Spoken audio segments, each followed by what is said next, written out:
हमारे अंदर भी किसी न किसी सूक्ष्म रूप में उभर कर आता है। यदि वे दुखी होंगे तो शायद हमारे ही बच्चों को डरावने सपने आएंगे। यदि वे सुखी होंगे तो हमारे बच्चे आनंद से सोएंगे। उसी प्रकार बस अब प्रार्थना करें कि वे आनंद में रहे, हम आनंद में रहे, और अब हम आनंद में रहे, वे आनंद में रहे। अब अंत में मैंने अपने नाना के भाव व्यक्त किए हैं कि शायद वो कैसा महसूस कर रहे होंगे नानी के बारे में। मैंने 2 लाइन की कविता लिखी है, चले क्यों गए तुम। अच्छी बातें देना भी चाहिए, लेकिन हम लोगों को ये शिक्षा बिल्कुल नहीं दी जाती है कि जो है संस्कारों की शिक्षा बिल्कुल नहीं दी जाती। ऐसा कौन सा व्यक्ति है जिसके जीवन में कष्ट ना हो, और ऐसा कौन सा व्यक्ति है जिसके जीवन में सुख ना हो। क्योंकि जीवन में सुख और दुख सभी के आना है और आता रहेगा, ये कभी खत्म नहीं होगा। ये जो है सुख और दुख कभी खत्म नहीं होगा, ये चलता रहेगा, अनवरत चलता रहेगा। जैसे घड़ी है, घड़ी की सुई है 1 2 3 4 5 6 7 8, ये घड़ी की सुई है। तो उस घड़ी की जो सुई है उसमें एक न एक नंबर सभी का है। 1 नंबर मेरा भी है, 2 नंबर आपका है, 3 नंबर किसी और का है, 4 नंबर किसी और का है, 5 नंबर किसी और का है। और ऐसा कोई साधन नहीं है आज तक जब से ये सृष्टि बनी है और जब तक ये सृष्टि रहेगी कि हम घड़ी की सुई को रोक दें। हम घड़ी की सुई को नहीं रोक सकते।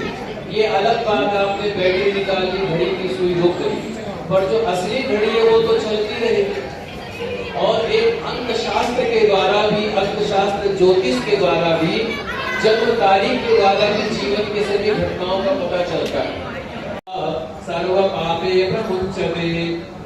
भगवान गोविंद कहते हैं कि हे गुरु जी, मैंने तुम्हें सारे जो है अंतिम संस्कार कैसे किए जाते हैं, शांति कर्म कैसे किया जाता है, इसके बारे में तुम्हें बतलाया है। इस गरुड़ पुराण को जो 10 दिन के अंदर जो सुन लेता है, उस जीव के निमित्त वो सभी पापों से मुक्त हो जाता है। ये गरुड़ पुराण का पाठ आपके पितरों को जो है मोक्ष प्रदान करता है, माँ जी को मोक्ष प्रदान करता है। और जो है जो पुत्र अपने माँ के निमित्त ये गरुड़ पुराण की कथा करवाता है, उसकी सभी प्रकार की कामनाओं की पूर्ति अवश्य होती है, इसमें कोई संदेह नहीं है। और जो नास्तिक व्यक्ति होता है, जो इसको नहीं मानता, इस पर विश्वास नहीं करता, ये शांति कर्म नहीं करवाता है, इसमें प्रेम नहीं करता, उनके घर का जल जो है शराब के समान माना गया। उनके घर का पानी, उनके घर का अनाज हर वक्त अशुद्ध रहता है, कभी भी शुद्ध नहीं हो सकता है। और उनके घर का अन्न और जल देवता, पितर, विद्वान, संत, महात्मा कभी ग्रहण नहीं करते हैं, इसमें कोई संदेह नहीं है। और उनके घर के जो पितर हैं, उनकी जो है कोप दृष्टि का भाजन होना पड़ता है। इसीलिए ये गरुड़ पुराण अवश्य करवाना चाहिए, चाहे ब्राह्मण हो, क्षत्रिय हो, वैश्य हो, शूद्र हो, या जो कोई भी हो। जो भी व्यक्ति इस कर्म को नहीं करता है, गरुड़ पुराण की पाठ को नहीं करवाता है, वो चांडाल के समान है, वो सदा अपवित्र है, वो कभी भी पवित्र नहीं हो सकता है। और इस पुराण को जो सुनाता है, गरुड़ पुराण को जो सुनाता है और जो सुनता है, उन दोनों को कभी भी दुर्गति की प्राप्ति नहीं होती है। मृत्यु के बाद में कभी भी उनको अधम योनि की प्राप्ति नहीं होती है। इसके बाद में कहते हैं कि जो माँ के निमित्त गरुड़ पुराण को सुनता है, जो परिवार वाले, जो रिश्तेदार, समाज, उनकी जो है पितरों को मोक्ष की प्राप्ति अवश्य होती है। और वो जो पुत्र है वो संतान मान वाला होता है, पितरों के आशीर्वाद से उसको संतान का सुख मिलता है। और उसको प्रसोत्सर्ग मासिक वार्षिक श्राद्ध करने का फल प्राप्त होता है। 3 ऋण होते हैं हमारे जीवन में, मातृ ऋण, पितृ ऋण, आचार्य ऋण। तीनों ऋणों से मुक्त हो जाता है। इस कारण इसीलिए इस पुराण को अवश्य सुनना चाहिए और इस पुराण को सुनने से, सुनाने से सभी दुखों से निवारण हो जाता है। ये पुराण पुण्यों को देने वाला, पवित्र है, पापों का नाश करने वाला, सभी लोगों की इच्छाओं को पूरी करने वाला है। इसीलिए इसको हमेशा अवश्य सुनना चाहिए। गरुड़ पुराण सुनने के बाद में जो गरुड़ पुराण की पाठ को सुनाता है, जो गरुड़ पुराण के पाठ को करता है, उसको जो है सैयादान, गौदान, गृहदान आदि दान अवश्य करनी चाहिए, नहीं तो सुनने का कोई फल नहीं होता है। इसके लिए क्या करना चाहिए? गरुड़ पुराण की पूजा करें। पूजा करने के बाद में गरुड़ पुराण पर वस्त्र चढ़ाए, आभूषण चढ़ाए, नैवेद्य चढ़ाए, मिष्ठान चढ़ाए, फल चढ़ाए, दक्षिणा चढ़ाए, उस पर गौ दान रखे और उसके बाद में दक्षिणा आदि से प्रेम पूर्वक कथावाचक की पूजा करनी चाहिए। और अगर भगवान की कृपा से आपको भगवान ने व्यवस्था दे रखी हो तो आपको अन्न दान करना चाहिए, स्वर्ण दान, सोने का दान, भूमि दान करना चाहिए। और उसके बाद में भक्ति पूर्वक जो गरुड़ पुराण की कथा को सुनाता है उनकी पूजा करनी चाहिए, अक्षत के द्वारा और गंध के द्वारा। और कहते हैं भगवान जो कथा करने वाले की जो पूजा करता है उससे मेरी पूजा हो जाती है और उसके संतुष्ट होने पर मैं भी संतुष्ट हो जाता हूँ। बोलिए श्री गरुड़ पुराण की जय, श्री लक्ष्मी नारायण भगवान की जय। आइए अब जो है गरुड़ पुराण का पूजन करें, उसके बाद में रसम पकड़ी का कार्य जो है होगा। फिर उसके बाद में नारायण नारायण श्रीमन् नारायण नारायण नारायण नारायण नारायण श्रीमन् नारायण नारायण भजमन् नारायण नारायण नारायण भजमन् नारायण लक्ष्मी नारायण नारायण नारायण लक्ष्मी नारायण नारायण नारायण नारायण श्रीमन् नारायण नारायण नारायण। बोलिए श्री लक्ष्मी नारायण भगवान की जय। हमारी पूजनीय माता जी श्री दर्शना गर्ग जी हमारे बीच में नहीं रही। उन्होंने जो अपने जीवन क्रम में जो भगवान के आशीर्वाद से उन्होंने कर्म के अनुसार जितनी आयु प्राप्त हुई थी उन आयु को भोग करके परम प्रभु में लीन हो गई, परमात्मा में लीन हो गई। आपके परिवार में पति श्री वेद प्रकाश गर्ग जी, पुत्र श्री राजेश गर्ग जी, पुत्र वधू सरिता गर्ग जी, पुत्री एवं दामाद रेणु एवं पवन बंसल और पुत्री एवं दामाद नैना एवं भानु गुप्ता, पोता एवं बहू नुपुर एवं राहुल गर्ग, पड़पोता एवं पड़पोती सात्विक नव्या, पोती एवं दामाद राधिका एवं अनुराग गोयल, नाती एवं बहू मोनिका एवं गौरव बंसल, नाती एवं बहू हीना एवं सौरभ बंसल, नातिन एवं दामाद शिवांगी एवं मुदित, देवर और देवरानी संतोष एवं स्व ईश्वर गर्ग, देवर और देवरानी राकेश रानी एवं महेंद्र गर्ग, देवर और देवरानी कैलाश एवं सुरेंद्र गर्ग, एवं समस्त गर्ग परिवार, भगवान आप सबको हिम्मत दे, धैर्य दे, साहस दे और माँ जी के बतलाए हुए जो सिद्धांत है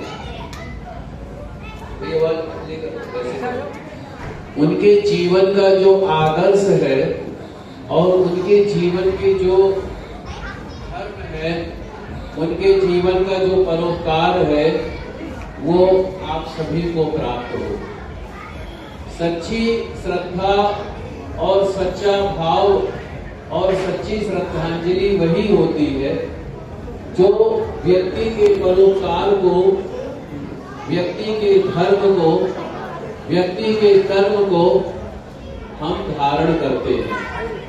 यही एक जीवन की सच्चाई है, यही एक जीवन की जो है वास्तविकता है कि जब जन्म होता है तो एक न एक दिन जो है, जितनी आयु हमें परम प्रभु परमात्मा प्रदान करते हैं उसके अनुसार हम उन आयु को भोग करके परम प्रभु में लीन हो जाते हैं। और एक न एक दिन ऐसा होना अवश्य होता है।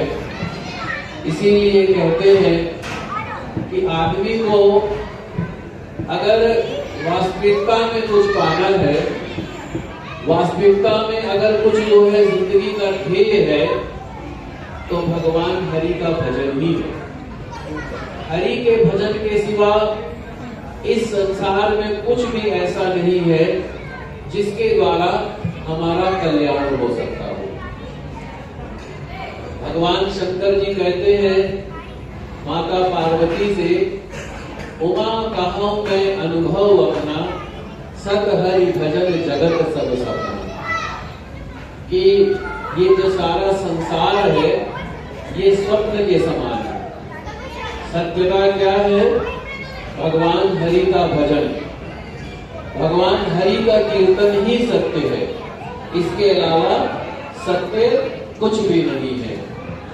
आइए हम लोग भगवान का भजन श्रीमन नारायण नारायण नारायण, श्रीमन नारायण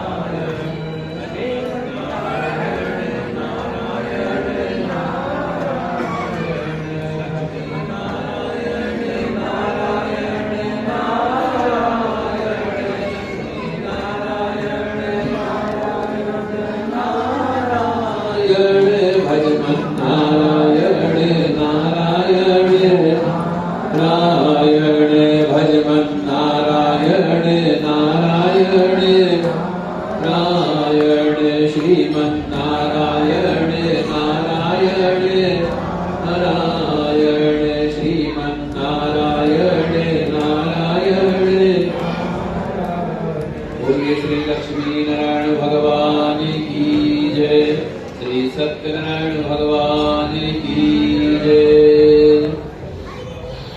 हमारे अंदर जो परब्रह्म परमात्मा का वास होता है, ईश्वर का जो वास होता है, वही सत्य है। इस सत्य के सिवा कुछ भी जो है सत्य नहीं है। और ये जो आत्मा होती है ये अजर है, अमर है। नैनम छिन्दन्ति शस्त्राणि नैनम दहति पावका। इस आत्मा को ना कोई शस्त्र काट सकता है, ना कोई जल डुबा सकता है, ना वायु सुखा सकती है, ना अग्नि जला सकती है। तो ये आत्मा अजर है, अमर है। जिस तरीके से हम पुराने वस्त्रों को त्याग करके नया वस्त्र धारण करते हैं, उसी तरीके से एक शरीर त्याग करके दूसरा शरीर हम धारण करते हैं। और ये जन्म और मृत्यु का चक्र चलता रहता है। ये चक्र कभी खत्म नहीं होता है।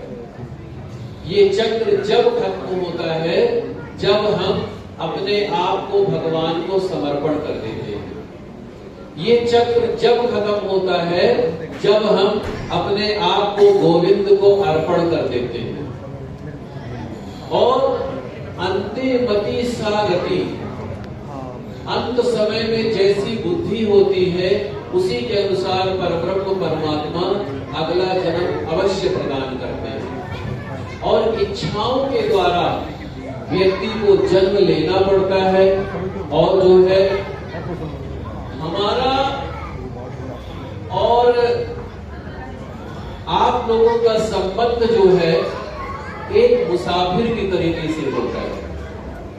जैसे एक मुसाफिर होता है, वो अपने गंतव्य स्थान पर पहुंच करके जहां पर उसको जाना है वहां पर पहुंच करके जिस कार्य के लिए वो वहां पर आया है उस कार्य को करने के बाद में फिर आगे की स्थान की ओर चला जाता है। ऐसे ही हमारा जीवन है। जैसे कि धर्मशाला है, उसी धर्मशाला में कोई पंजाब से आया हुआ है, कोई महाराष्ट्र से आया हुआ है, कोई बिहार से आया हुआ है, कोई यूपी से आया हुआ है। जो जहां से आया है, कोई हरियाणा से आया हुआ है, जो जहां से आया है, जिस कर्म के लिए आया है, जिस उद्देश्य के लिए आया है, वो अपना कर्म करके अपने कार्य को करके फिर उसी स्थान पर वापस चला जाता है। उसी तरीके से हमारे परिवार का संबंध होता है। हमारे परिवार में माता, पिता, भाई, बंधु, मित्र, दोस्त, रिश्तेदार, पड़ोसी, समाज, ये हमारे परिवार में अपने कर्म के द्वारा हमको जो है वो प्राप्त हुए हैं। क्योंकि जन्म से पहले हमें मालूम नहीं होता है कि जो हमारा प्रिय है वो कौन था, कहां था। और मृत्यु के बाद में भी जो है वो परब्रह्म परमात्मा में विलीन हो जाता है। हमारा जो संबंध है बीज का संबंध है। ये संबंध जो है अनवरत नहीं है, बीज का संबंध है। तो अपने कर्म के अनुसार वो यहाँ पर भोग करने के लिए आता है और अपने कर्म का भोग करके कर्म के द्वारा ही परब्रह्म परमात्मा में विलीन हो जाता है। और आप अपने जीवन में जो कुछ भी करते हैं, चाहे अच्छा करते हो, चाहे बुरा करते हो, चाहे शुभ करे, चाहे अशुभ करे, हमें अपने कर्मों का फल स्वयं भोगना होता है। और जब ये शरीर छूट जाता है तब शरीर छूटने के बाद में जीव क्या कहता है, माँ जी ने क्या कहा होगा जब इनका प्राण छूट गया होगा। उसके बाद में जब वहां पर अग्नि संस्कार के समय में माँ जी की आत्मा ने क्या कहा होगा, आप लोगों को, आपके समस्त आपके मित्र बंधु बांधव सभी को क्या कहा होगा, यहाँ तक पहुंचाने वालों तुम्हारा शुक्रिया। क्या? यहाँ तक पहुंचाने वालों तुम्हारा शुक्रिया, आगे का रास्ता हम स्वयं तय करेंगे। अर्थात आगे के रास्ते पर हमें स्वयं चलना पड़ेगा। तो इसी तरीके से मैं जो कर्म करता हूं तो मुझे भी अपने कर्म का रास्ता मुझे स्वयं ही चलना पड़ेगा। मेरे रास्ते में ना मेरा परिवार आएगा, ना मेरा समाज आएगा, ना मेरा देश आएगा, ना मेरा भारतवर्ष आएगा, ना मेरे बंधु बांधव परिवार मित्र कोई नहीं आएगा। मुझे स्वयं अकेला आना होगा और अकेला जाना ही होगा। इसीलिए व्यक्ति जो कुछ भी कर्म करता है उसे उसका फल स्वयं भोगना पड़ता है। क्यों? क्योंकि कहा गया है, और वास्तविकता में ना कोई किसी को सुख देता है, ना कोई किसी को दुख देता है। हर व्यक्ति अपने कर्म के अनुसार फलों को पाता है। काहु न को सुख दुख कर दाता, निज कृत कर्म भोग सब भ्राता। व्यक्ति अपने कर्म के अनुसार फलों को प्राप्त करता है। इसीलिए मैं अपने आप को कहता हूँ, आप सबको भी अगर वो विचार अच्छा लगे तो उन विचारों को स्वीकार कर लीजिएगा, और अगर वो विचार मेरा विचार अच्छा ना लगे तो उसको स्वीकार ना कीजिएगा। हमें क्या करना चाहिए? हमें अपने पद का सही उपयोग करना चाहिए। जो भी आपको भगवान ने पदवी दी है, चाहे आप बिजनेसमैन हैं, चाहे आप अच्छी नौकरी पेशा व्यक्ति हैं, चाहे आप ब्राह्मण हैं, चाहे आप कथावाचक हैं, या चाहे आप नेता हैं, मंत्री हैं, सांसद हैं, या चाहे आप कुछ भी हैं, आपको भगवान ने जो दिया है वो पूर्वजों के आशीर्वाद के द्वारा आपको प्राप्त हुआ है। तो उसका कभी भी अहंकार नहीं करना चाहिए, पद का कभी घमंड ना करें, बल्कि जो पद मिला है उस पद को भगवत भक्ति का भाव समझते हुए, भगवान का प्रसाद समझते हुए उसको जो है सेवा के कार्यों में लगाना चाहिए। अगर आप एक डॉक्टर हैं तो आप अपने मन में ये धारण कीजिए कि हमें गोविंद ने हमें ये जो है उपाधि प्रदान की, तो हम जो है सेवा भाव से कार्य करें। आप जो है वकील है, पुलिस है, जज है, या फिर जो है नेता है, मंत्री है, बिजनेसमैन है, तो आप ये ना समझे कि हमें अपने द्वारा ये प्राप्त हुआ। आप ये समझे कि भगवान की भक्ति के द्वारा। ब्राह्मण है तो कभी भी अहंकार ना हो कि हम बहुत अच्छे कथावाचक हैं, हमसे बड़ा कोई कथावाचक नहीं है, बल्कि ये समझे भगवान ने हमें जो है ये जो है कार्य करने का अवसर प्रदान किया है। तो अपने पद का कभी भी गलत दुरुपयोग न करें, और कभी भी अगर भगवान ने आपको कुछ जो है प्राप्त कराया है तो उस चीज को सात्विक तरीके से सत्पात्र के द्वारा सेवा कार्यों में लगाएं। और अगर भगवान ने हमें शरीर अच्छा दिया है तो हम दूसरों की सेवा कार्य में अपने शरीर के द्वारा श्रम दान करें। यही जीवन की सबसे बड़ी भक्ति होती है, और इसी के द्वारा जो है व्यक्ति का कल्याण होता है। तो कभी भी, और दूसरा सबसे बड़ा जो धर्म होता है और सबसे बड़ा जो है कार्य होता है, परहित, दूसरे का हित करना। परहित सरिस धर्म नहीं भाई, दूसरे का भला करने से बड़ा कोई धर्म नहीं। मैं प्रयास करता हूं, आप सब भी प्रयास कर सकते हैं, अपने मन से, अपने वाणी से, अपने विचारों से, अपने कर्म से, अपने व्यवहार से प्रयास ऐसा करना चाहिए दूसरों को सुख मिले। क्यों? क्योंकि अगर मैं यहाँ पर बैठा हुआ हूँ और मैं भगवत भक्ति का ज्ञान, भगवान की वाणी को कह रहा हूँ, तो मैं नहीं कह रहा हूँ, मेरे अंदर जो जीव बैठा हुआ है, जो आत्मा बैठी हुई है, वो ये बात कहलवा रही है। तो अगर आपके द्वारा मेरा सम्मान होता है या मेरे द्वारा आपका सम्मान होता है, यही सबसे सच्ची सेवा है। क्यों? आत्मा सो परमात्मा, ये जो जीव है ये परमात्मा का ही अंश है। तो इसीलिए अगर आप अपने द्वारा अपने पद का सही उपयोग करते हैं, अपने धन का सही उपयोग करते हैं, अपने प्रतिष्ठा का सही उपयोग करते हैं, तो आप सेवा कर रहे हैं, आपके द्वारा दूसरों का कल्याण हो रहा है। क्यों?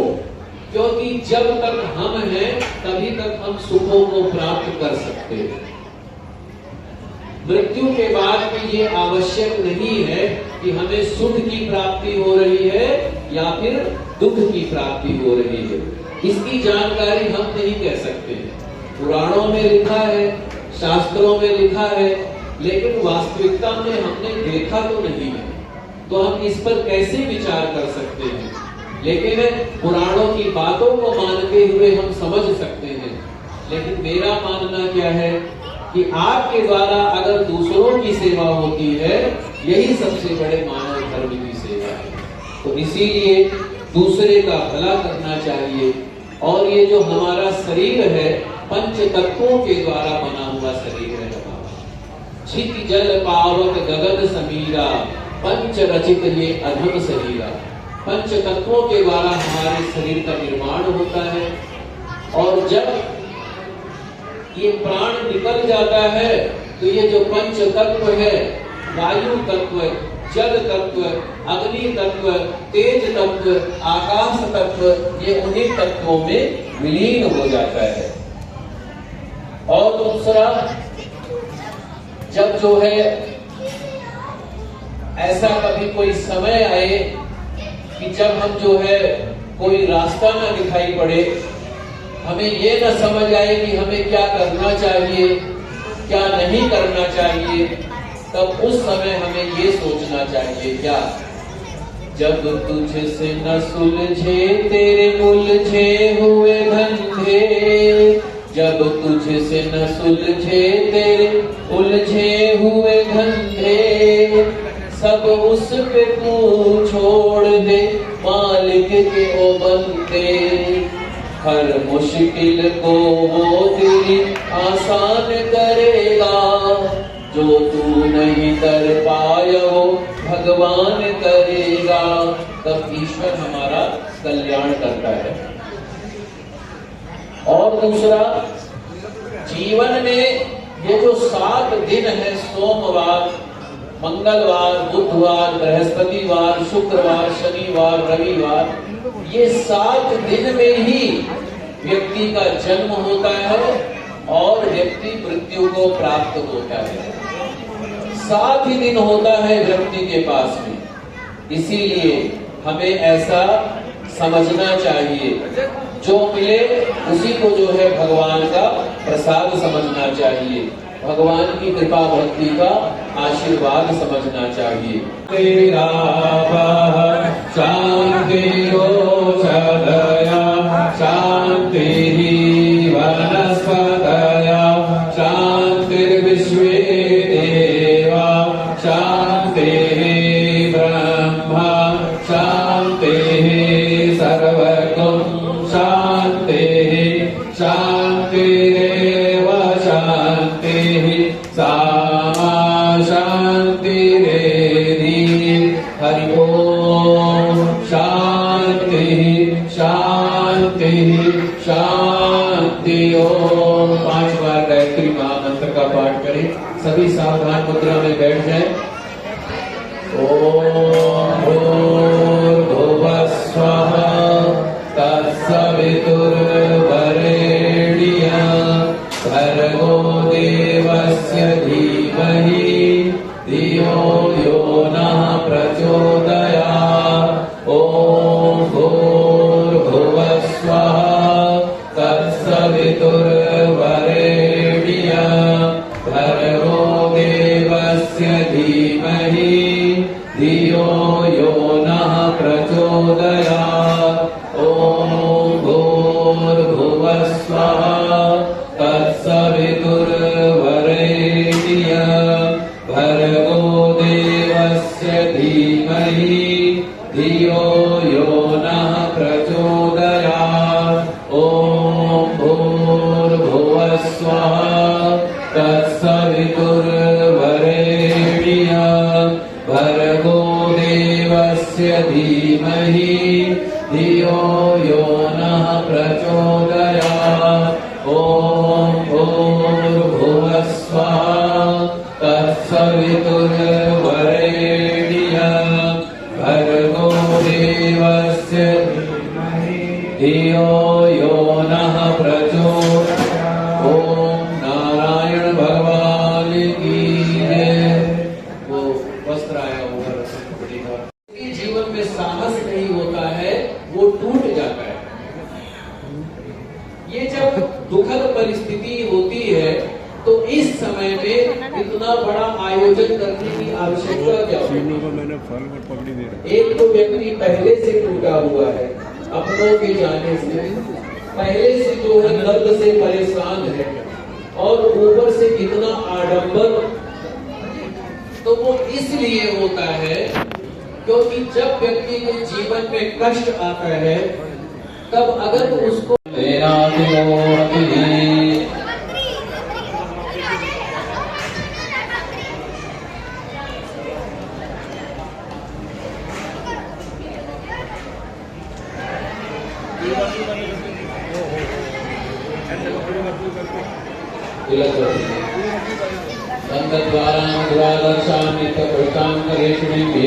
सर्वभूतानां काम्यो प्रावेश्रियः हरि ओम ओम हरि ओम सहस्रश्रीरेखा पुरुषा सहस्राक्षा सहस्रपाद सबोदिनं सर्वातस्त्वातदशाम्बुदम्मः पुरुषदेवे ततं सर्वं यद्भूतं यशवाप्यर्म यदामृतश्वेशानो यदन्नेनातिरोहतिः ओम हरि ओम आदित्यावसुरो देवा विश्वे देवा मरुद्गणा तीर्थन्ते प्रयच्छन्तु धर्मकामार्थ सिद्धये।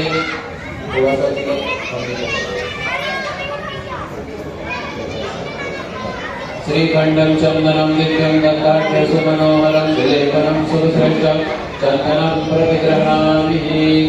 हरि ओम ओम अक्षराणि सुखण्डं ओम माता सुशोभिता मया निवेदिता भक्त्या गृहाण परमेश्वरः पुष्पं समर्पयामि।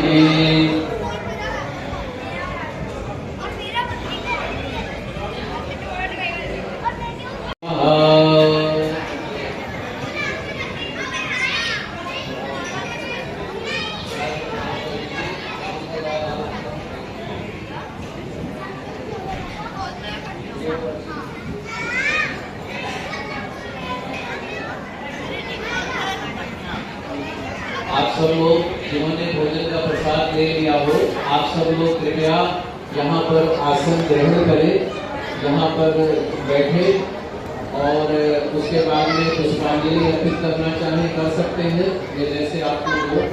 बोलिए श्री लक्ष्मी नारायण भगवान की जय।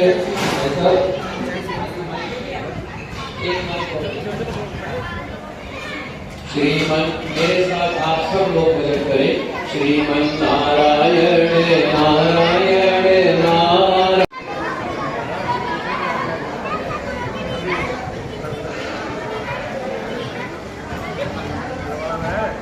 हरि ओम ओम पवित्र पवित्र सर्वावस्थान्तो विवायास्मरे पुण्डरीकाक्षं सामाया मंत्रा सुधि सर्वबाधा विनिर्मुक्तो धनधान्यवस्तुकान्यः मनुष्यो प्रसादेन भविष्यति न संशयः।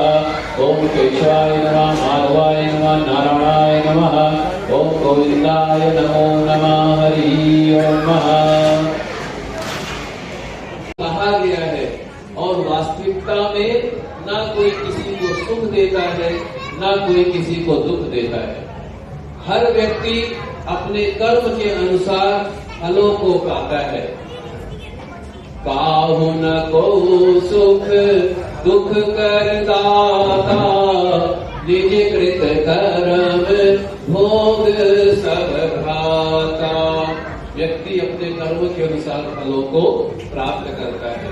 इसीलिए मैं अपने आप को कहता हूँ, आप सबको भी अगर वो विचार अच्छा लगे तो उन विचारों को स्वीकार कर लीजिएगा, और अगर वो विचार मेरा विचार अच्छा ना लगे तो उसको स्वीकार ना कीजिएगा। हमें क्या करना चाहिए? हमें अपने पद का सही उपयोग करना चाहिए। जो भी आपको भगवान ने पदवी दी है, चाहे आप बिजनेसमैन हैं, चाहे आप अच्छी नौकरी पेशा व्यक्ति हैं, चाहे आप ब्राह्मण हैं, चाहे आप कथावाचक हैं, या चाहे आप नेता हैं, मंत्री हैं, सांसद हैं, या चाहे आप कुछ भी हैं, आपको भगवान ने जो दिया है वो पूर्वजों के आशीर्वाद के द्वारा आपको प्राप्त हुआ है। तो उसका कभी भी अहंकार नहीं करना चाहिए, पद का कभी घमंड ना करें। बल्कि जो पद मिला है उस पद को भगवत भक्ति का भाव समझते हुए, भगवान का प्रसाद समझते हुए उसको जो है सेवा के कार्यों में लगाना चाहिए। अगर आप एक डॉक्टर हैं तो आप अपने मन में ये धारण कीजिए कि हमें गोविंद ने हमें ये जो है उपाधि प्रदान की, तो हम जो है सेवा भाव से कार्य करें। आप जो है वकील है, पुलिस है, जज है, या फिर जो है नेता है, मंत्री है, बिजनेसमैन है, तो आप ये ना समझे कि हमें अपने द्वारा ये प्राप्त हुआ। आप ये समझे कि भगवान की भक्ति के द्वारा। ब्राह्मण है तो कभी भी अहंकार ना हो कि हम बहुत अच्छे कथावाचक हैं, हमसे बड़ा कोई कथावाचक नहीं है, बल्कि ये समझे भगवान ने हमें जो है ये जो है कार्य करने का अवसर प्रदान किया है। तो अपने पद का कभी भी गलत दुरुपयोग न करें, और कभी भी अगर भगवान ने आपको कुछ जो है प्राप्त कराया है तो उस चीज को सात्विक तरीके से सत्पात्र के द्वारा सेवा कार्यों में लगाएं। और अगर भगवान ने हमें शरीर अच्छा दिया है तो हम दूसरों की सेवा कार्य में अपने शरीर के द्वारा श्रम दान करें। यही जीवन की सबसे बड़ी भक्ति होती है, और इसी के द्वारा जो है व्यक्ति का कल्याण होता है। तो कभी भी, और दूसरा सबसे बड़ा जो धर्म होता है और सबसे बड़ा जो है कार्य होता है परहित, दूसरे का हित करना। परहित सरिस धर्म नहीं भाई, दूसरे का भला करने से बड़ा कोई धर्म नहीं है। मैं प्रयास करता हूं, आप सब भी प्रयास कर सकते हैं, अपने मन से, अपने वाणी से, अपने विचारों से, अपने कर्म से, अपने व्यवहार से प्रयास ऐसा करना चाहिए दूसरों को सुख मिले। क्यों? क्योंकि अगर मैं यहां पर बैठा हुआ हूं और मैं भगवत भक्ति का ज्ञान भगवान की वाणी को कह रहा हूं, तो मैं नहीं कह रहा हूं, मेरे अंदर जो जीव बैठा हुआ है, जो आत्मा बैठी हुई है, वो ये बात कहलवा रही है। तो अगर आपके द्वारा मेरा सम्मान होता है या मेरे द्वारा आपका सम्मान होता है, यही सबसे सच्ची सेवा है। क्यों? आत्मा सो परमात्मा, ये जो जीव है ये परमात्मा का ही अंश है। तो इसीलिए अगर आप अपने द्वारा अपने पद का सही उपयोग करते हैं, अपने धन का सही उपयोग करते हैं, अपने प्रतिष्ठा का सही उपयोग करते हैं, तो आप सेवा कर रहे हैं, आपके द्वारा दूसरों का कल्याण हो रहा है। क्यों? क्योंकि जब तक हम हैं तभी तक हम सुखों को प्राप्त कर सकते हैं। मृत्यु के बाद भी ये आवश्यक नहीं है कि हमें सुख की प्राप्ति हो रही है या फिर दुख की प्राप्ति हो रही है। इसकी जानकारी हम नहीं कह सकते। पुराणों में लिखा है, शास्त्रों में लिखा है, लेकिन वास्तविकता में हमने देखा तो नहीं है, तो हम इस पर कैसे विचार कर सकते हैं। लेकिन पुराणों की बातों को मानते हुए हम समझ सकते हैं। लेकिन मेरा मानना क्या है कि आपके द्वारा अगर दूसरों की सेवा होती है, यही सबसे बड़े मानव धर्म की सेवा है। तो इसीलिए दूसरे का भला करना चाहिए। और ये जो हमारा शरीर है, पंच तत्वों के द्वारा बना हुआ शरीर है। छित जल पावक गगन समीरा, पंच रचित ये अधम शरीरा। पंच तत्वों के द्वारा हमारे शरीर का निर्माण होता है। और जब ये प्राण निकल जाता है तो ये जो पंच तत्व है, वायु तत्व, जल तत्व, अग्नि तत्व, तेज तत्व, आकाश तत्व, ये उन्हीं तत्वों में विलीन हो जाता है। और दूसरा, जब जो है ऐसा कभी कोई समय आए कि जब हम जो है कोई रास्ता न दिखाई पड़े, हमें ये न समझ आए कि हमें क्या करना चाहिए, क्या नहीं करना चाहिए, तब उस समय हमें ये सोचना चाहिए क्या, जब तुझसे न सुलझे तेरे उलझे हुए धंधे, जब तुझसे न सुलझे तेरे उलझे हुए धंधे, सब उस पे तू छोड़ दे मालिक के ओ बंदे, हर मुश्किल को वो तेरी आसान करेगा, जो तू नहीं कर पाया वो भगवान करेगा, तब ईश्वर हमारा कल्याण करता है। और दूसरा, जीवन में ये जो 7 दिन है, सोमवार, मंगलवार, बुधवार, बृहस्पतिवार, शुक्रवार, शनिवार, रविवार, ये 7 दिन में ही व्यक्ति का जन्म होता है और व्यक्ति मृत्यु को प्राप्त होता है। 7 ही दिन होता है व्यक्ति के पास में, इसीलिए हमें ऐसा समझना चाहिए, जो मिले उसी को जो है भगवान का प्रसाद समझना चाहिए, भगवान की कृपा भक्ति का आशीर्वाद समझना चाहिए। अपने कर्म में, अपने व्यवहार में पवित्रता रखनी चाहिए, जो मिला उसे प्रसाद समझना चाहिए। और ये जो आयु का संबंध है, ये जो है क्षणिक होता है, ये इस तरीके से होता है, आयु बीतती रहती है, इसलिए हमें जो है अपने कार्य के द्वारा भगवान की भक्ति का प्रसाद समझना चाहिए, भगवान की भक्ति का आशीर्वाद समझना चाहिए। और भगवान की भक्ति का आशीर्वाद समझते हुए, भगवान के कथा का आशीर्वाद समझते हुए प्रभु के चरणों में जो है विश्वास रखना चाहिए। आइए हम लोग एक भजन करें, उसके बाद में थोड़ी देर कथा का समय और है। नारायण नारायण श्रीमन नारायण नारायण नारायण नारायण नारायण श्रीमन नारायण नारायण भजमन नारायण नारायण नारायण भजमन नारायण नारायण लक्ष्मी नारायण नारायण नारायण लक्ष्मी नारायण नारायण नारायण नारायण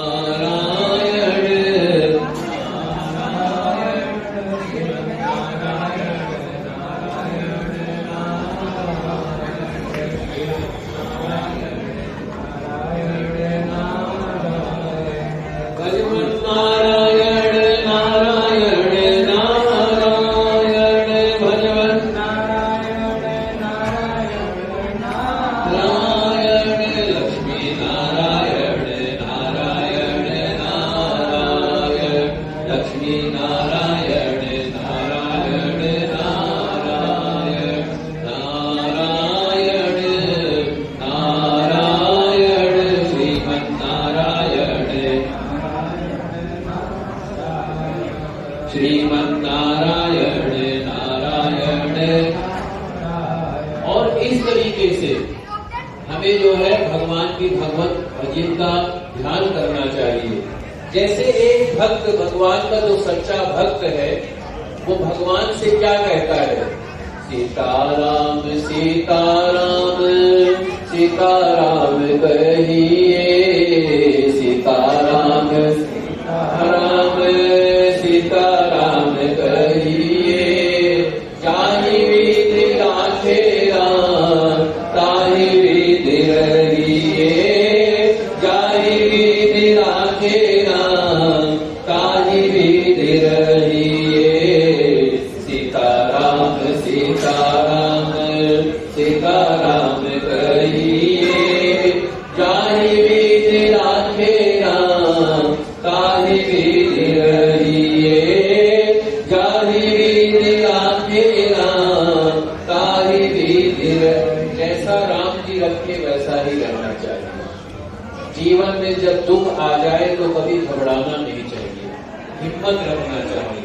धीरज रखना चाहिए, भगवान के ऊपर विश्वास रखना चाहिए। क्यों?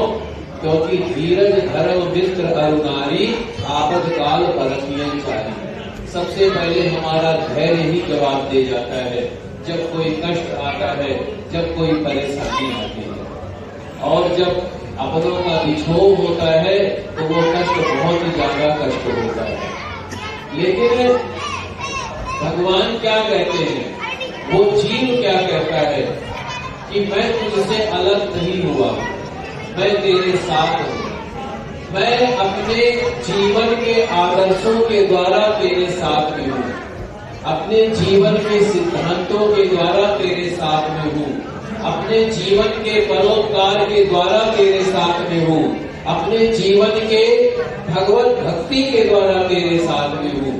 मेरी भक्ति, मेरी सेवा, मेरा परोपकार, मेरा जो है भगवत भक्ति का आश्रय, मैं तेरे साथ में हूं, कभी मैं तुझसे अलग नहीं हुआ। ये शरीर अलग हो जाता है पर मोह का बंधन कभी अलग नहीं होता है। मोह का बंधन सदा सर्वदा बना रहता है। इस संसार में दुख और सुख का कारण सिर्फ और सिर्फ मोह ही होता है। मोह सकल व्याधि कर मूला, तिनके भय उपजई भव सूला। मोह के कारण ही व्यक्ति को सुख मिलता है, व्यक्ति को दुख मिलता है। अभी जब हमारे परिवार में दुखद घटना होती है तब कष्ट होता है, लेकिन जब कहीं दूर ये घटना होती है तब हमें कम कष्ट होता है, और जब और कहीं ज्यादा दूर ये घटना होती है तब हमें और कम कष्ट होता है। लेकिन जब हमारे घर में कोई दुखद घटना होती है तो बहुत ही ज्यादा कष्ट होता है। वो कष्ट सहा नहीं जा सकता है। क्यों नहीं सहा जा सकता? क्योंकि मोह का संबंध हो जाता है, प्यार का संबंध हो जाता है, आसक्तियों का संबंध हो जाता है, इसलिए वो जो है संबंध खत्म नहीं हो सकता है। लेकिन अगर हम विचार करके देखें तो जब हम शमशान घाट जाते हैं तो वहां पर सुबह से लेकर शाम तक कई लोगों को लाया जाता है। उसमें ये आवश्यक नहीं है कि 100 वर्ष की आयु पूरी करके ही व्यक्ति आता हो, क्योंकि काल तो काल है, वो किसी को नहीं देखता है। जब जिसका समय आ जाता है उसको भगवान के धाम को जाना ही पड़ता है। तो वहां पर देखने से एक ज्ञान की प्राप्ति होती कि जीवन की वास्तविकता क्या यही है, जीवन की सच्चाई क्या यही है, जिसके लिए हम भाग दौड़ करते हैं, जिसके लिए हम परिश्रम करते हैं, जिसके लिए हम सुखी होते हैं, दुखी होते हैं, कई प्रकार की समस्याओं में, सुख दुख के प्रपंचों में घूमते रहते हैं, क्या उसी को एक न एक दिन जाना पड़ता है? तो वहां पर हमें सत्य का ज्ञान होता है कि वास्तविकता में एक अच्छी बातें देना भी चाहिए, लेकिन हम लोगों को ये शिक्षा बिल्कुल नहीं दी जाती है कि जो है संस्कारों की शिक्षा बिल्कुल नहीं दी जाती। ऐसा कौन सा व्यक्ति है जिसके जीवन में कष्ट ना हो, और ऐसा कौन सा व्यक्ति है जिसके जीवन में सुख ना हो? क्योंकि जीवन में सुख और दुख सभी के आना है और आता रहेगा, ये कभी खत्म नहीं होगा। ये जो है सुख और दुख कभी खत्म नहीं होगा, ये चलता रहेगा, अनवरत चलता रहेगा। जैसे घड़ी है, घड़ी की सुई है 1, 2, 3, 4, 5, 6, 7, 8, ये घड़ी की सुई है। तो उस घड़ी की जो सुई है उसमें एक न एक नंबर सभी का है। 1 नंबर मेरा भी है, 2 नंबर आपका है, 3 नंबर किसी और का है, 4 नंबर किसी और का है, 5 नंबर किसी और का है। और ऐसा कोई साधन नहीं है आज तक जब से ये सृष्टि बनी है और जब तक ये सृष्टि रहेगी कि हम घड़ी की सुई को रोक दें।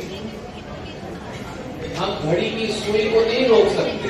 ये अलग बात है, आपने बैटरी निकाल दी, घड़ी की सुई रुक गई, पर जो असली घड़ी है वो तो चलती रहेगी। और एक अंकशास्त्र के द्वारा भी, अंकशास्त्र ज्योतिष के द्वारा भी, जन्म तारीख के द्वारा भी जीवन के सभी घटनाओं का पता चलता है। जीवन में साहस नहीं होता है, वो टूट जाता है। ये जब दुखद परिस्थिति होती है तो इस समय में इतना बड़ा आयोजन करने की आवश्यकता क्या होती है? को मैंने फल और पगड़ी दे रखा। एक तो व्यक्ति पहले से टूटा हुआ है, अपनों के जाने से पहले से जो है दर्द से परेशान है, और ऊपर से इतना आडंबर, तो वो इसलिए होता है क्योंकि जब व्यक्ति के जीवन में कष्ट आता है तब अगर उस ये जो रसम पगड़ी की जो कथा होती है, श्रद्धांजलि जो सभा होती है, ये क्यों होती है? क्योंकि जब व्यक्ति टूटा हुआ है, अपनों का साथ मिल गया, अपनों का सहयोग मिल गया, अपनों का प्यार मिल गया, और आप लोगों ने कहा अपने परिवार से भी दुखी मत हो, परेशान मत हो, माँ जी नहीं है तो क्या हो गया, लेकिन हम तो तुम्हारे साथ में हैं। और उन्होंने जैसी सेवा की थी, प्रयास हम भी ऐसा करेंगे, हम भी तुम्हारे साथ कदम से कदम मिला करके चलो। इसीलिए ये जो है सभा आयोजित की जाती है। और ऐसे समय में गरुड़ का पाठ क्यों रखवाना चाहिए? क्योंकि गरुड़ पुराण का जो पाठ होता है वो हमें जो है बतलाता है लोक के बारे में, परलोक के बारे में, जीवन के बारे में, धर्म के बारे में, अधर्म के बारे में, पाप के बारे में, पुण्य के बारे में, हमारे जीवन के हर घटनाओं को गरुड़ पुराण बतलाता है। गरुड़ पुराण कहता है आपका जो कर्म है, कर्म के अनुसार आपको क्या मिलेगा, क्या नहीं मिलेगा, आप कहां से आए हैं और कहां जाएंगे, आपके जीवन का सिद्धांत क्या है, आपके जीवन के आदर्श क्या है, ये हमें गरुड़ पुराण बतलाता है। और गरुड़ पुराण सत्संग ही है भाई साहब। तो इसीलिए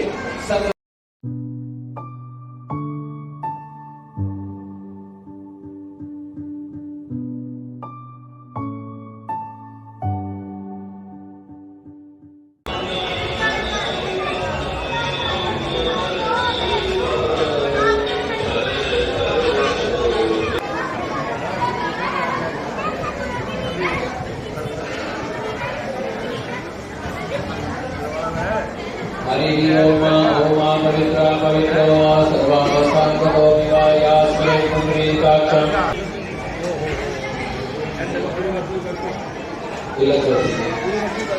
संगद्वारां दुरादर्शां नित्यकृष्टां करेशुनीं भेषुणीं सर्वभूतानां काम्यो प्रावेश्रियं नमः। हरि ओम ओम हरि ओम सहस्रक्रिये पापुरुषा सहस्राक्षा सहस्रपावत् प्रभुदिनं सर्वातस्कृत्वा प्रदशां दुरन्नः पुरुषदेवेकं सर्वं यद्भूतं यशवाभ्यर्मा यदामृतकश्वेशानो यदन्तेनातिरोहति। ओम हरि ओम आदित्या वसुवो देवा विश्वे देवा मरुद्गणा तीर्थन्ते प्रयच्छन्तो धर्मकामार्थसिद्धये।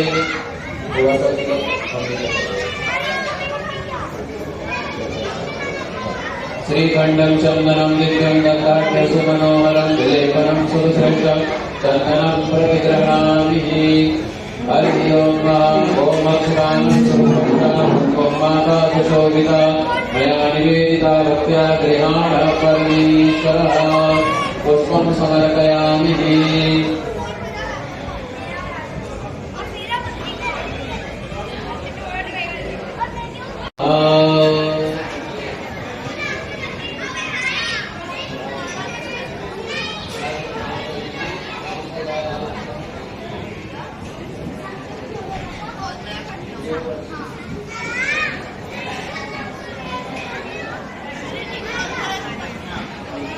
आप सब लोग जिन्होंने भोजन का प्रसाद ले लिया हो, आप सब लोग कृपया यहाँ पर आसन ग्रहण करें। यहाँ पर बैठे और उसके बाद में पुष्पांजलि अर्पित करना चाहे कर सकते हैं। ये जैसे आपको बोलिए श्री लक्ष्मी नारायण भगवान की जय।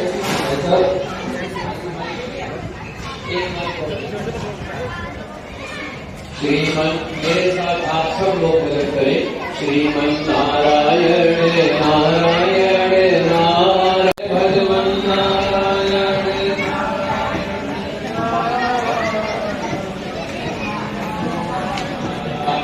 नारायण नारायण श्रीमन नारायण नारायण भगवन नारायण नारायण।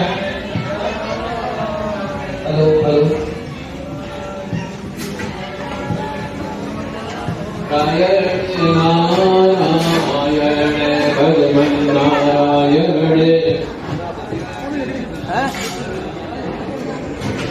लग रही है करा रहा हूँ।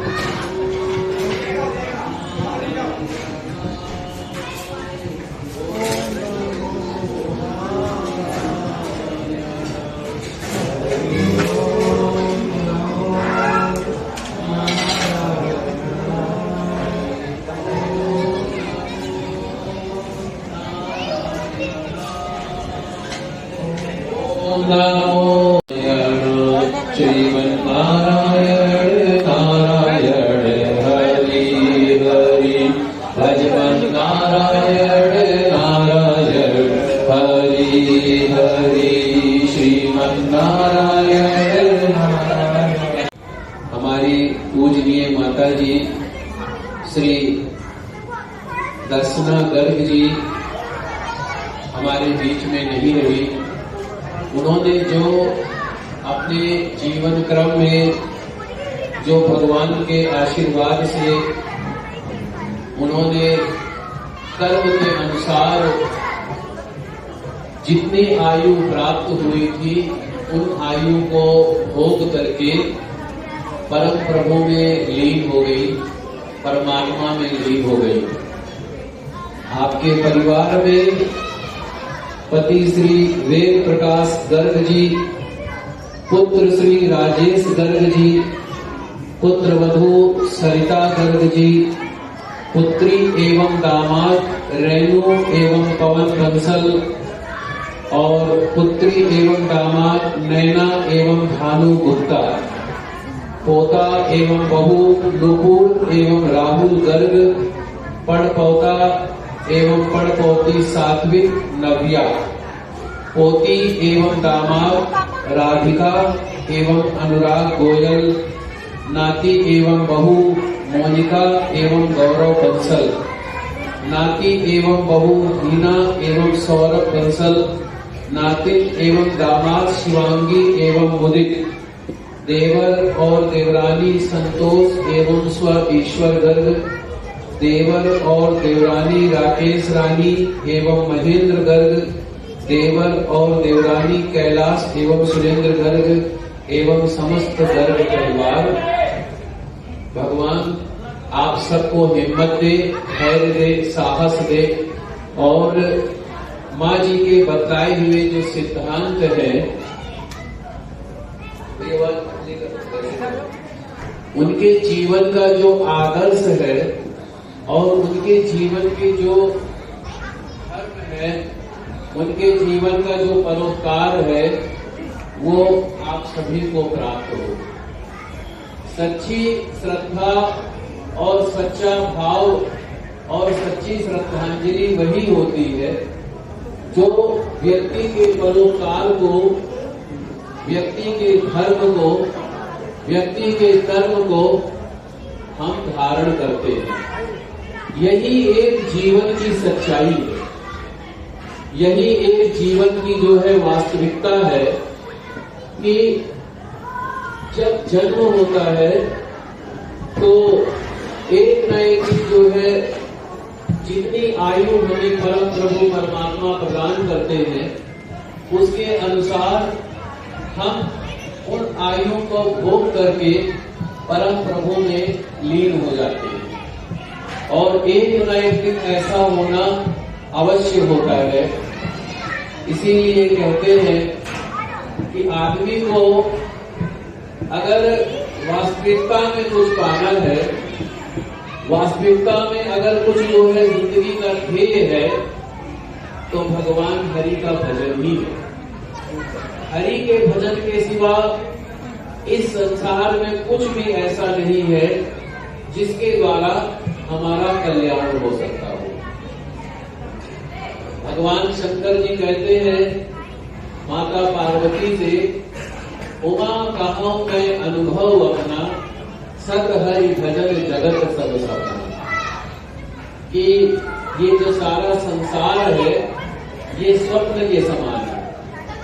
सत्यता क्या है? भगवान हरि का भजन, भगवान हरि का कीर्तन ही सत्य है। इसके अलावा सत्य कुछ भी नहीं है। आइए हम लोग भगवान का भजन श्रीमन नारायण नारायण नारायण श्रीमन नारायण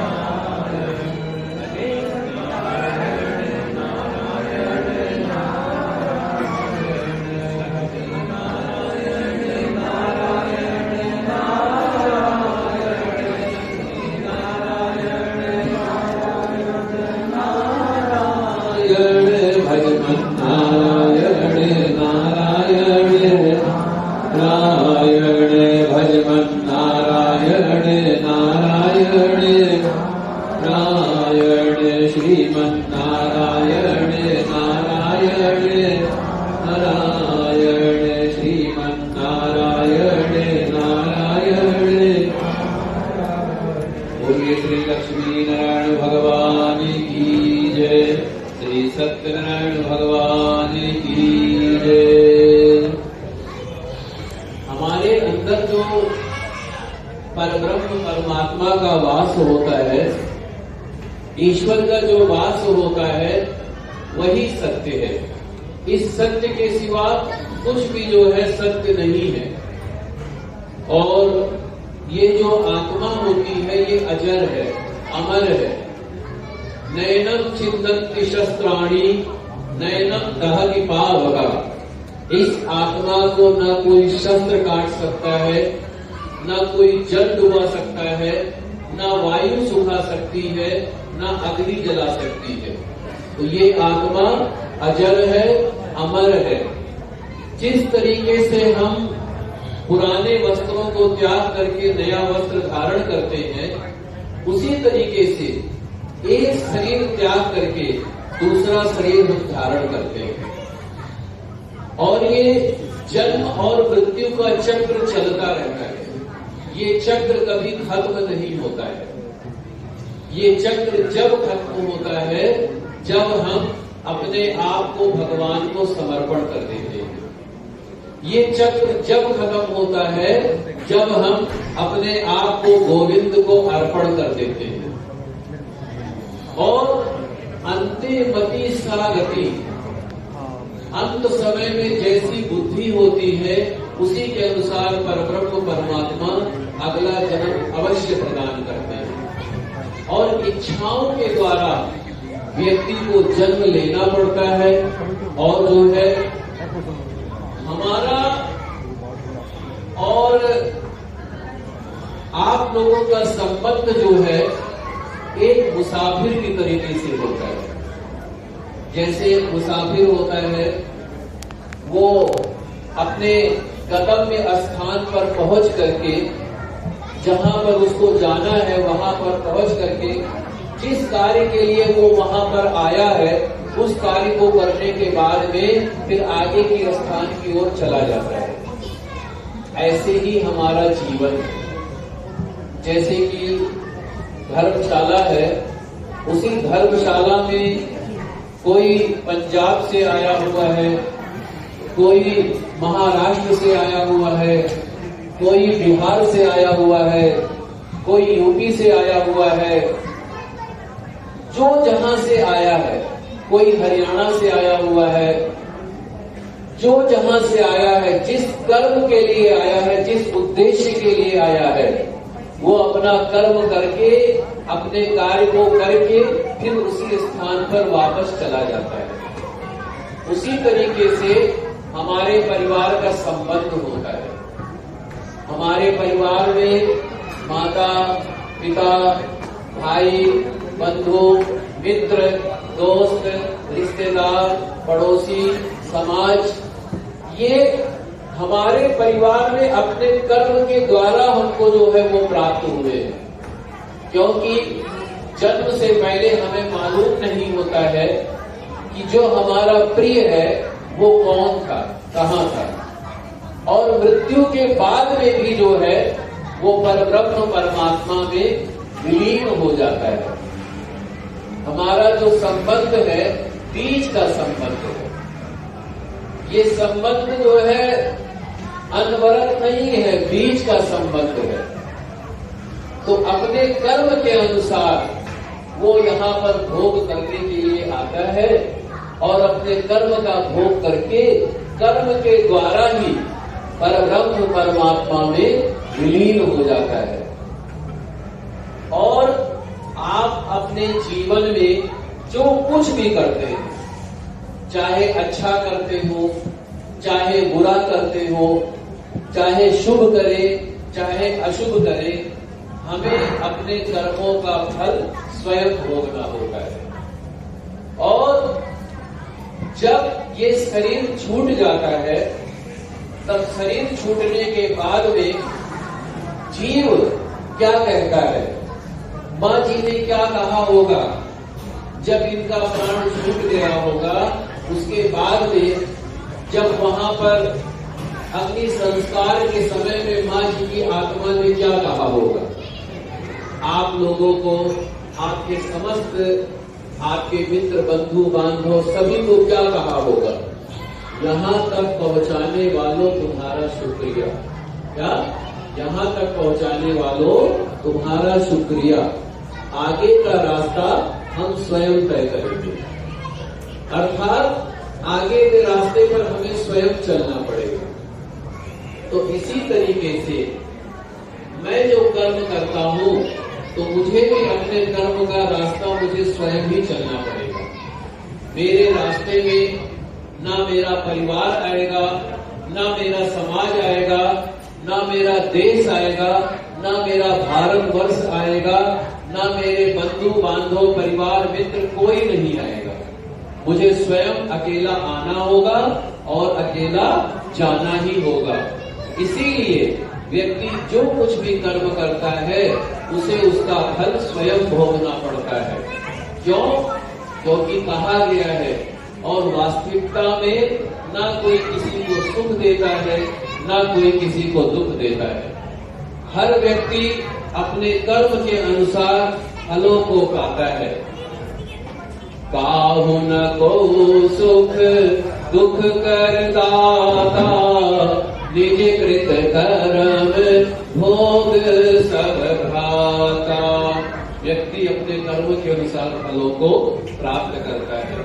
इसीलिए मैं अपने आप को कहता हूँ, आप सबको भी अगर वो विचार अच्छा लगे तो उन विचारों को स्वीकार कर लीजिएगा, और अगर वो विचार, मेरा विचार अच्छा ना लगे तो उसको स्वीकार ना कीजिएगा।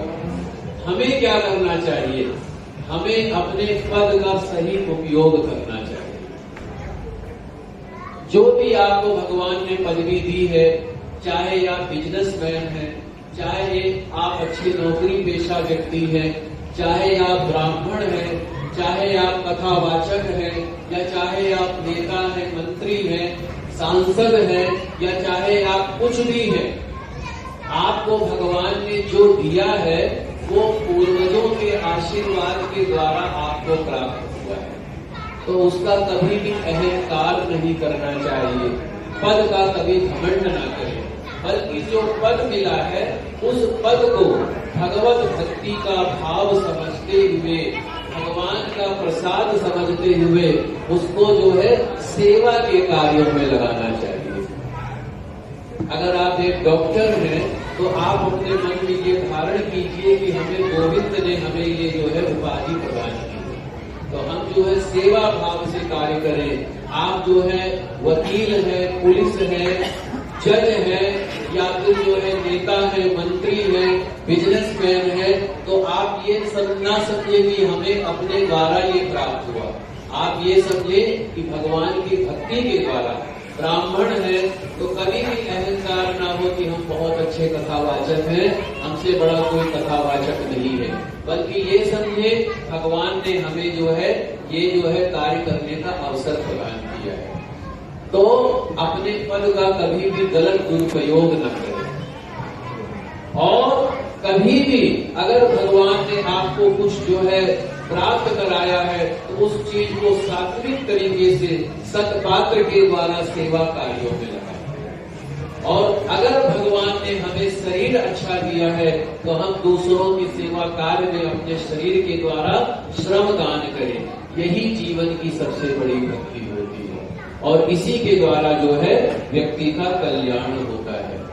तो कभी भी, और दूसरा सबसे बड़ा जो धर्म होता है और सबसे बड़ा जो है कार्य होता है परहित, दूसरे का हित करना। परहित सरिस धर्म नहीं भाई, दूसरे का भला करने से बड़ा कोई धर्म नहीं। मैं प्रयास करता हूं, आप सब भी प्रयास कर सकते हैं अपने मन से।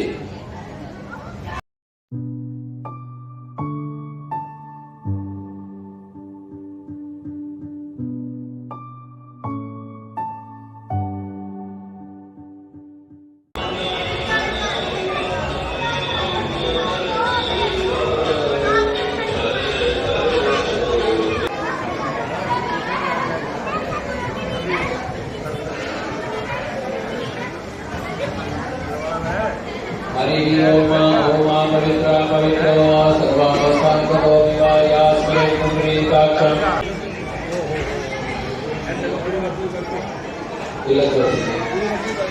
संगद्वारां दुरादर्शां नित्यपुरुषां करेशुणीं ईश्वरीं सर्वभूतानां काम्यो प्रावेश्रियं नमः। हरि ओम ओम हरि ओम सहस्रश्रीरेखा पुरुषा सहस्राक्षा सहस्रपावत् सदोदिनं सर्वातस्कृत्वा त्रिदशाम्बुदम्मः। पुरुषदेवेकं सर्वं यद्भूतं यशवाप्यर्म यदामृतकश्वेशानो यदन्धेनातिरोहति। ओम हरि ओम आदित्यावसुभो देवा विश्वे देवा मरुद्गणा तीर्थन्ते प्रयच्छन्तु धर्मकामार्थसिद्धये।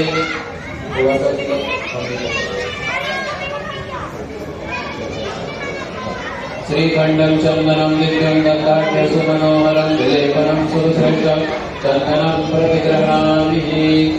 हरि ओम ओम अक्षरां ओम माताशोभिता मया निवेदिता भक्त्या गृहाण परमेश्वरः। पुष्पं समर्पयामि।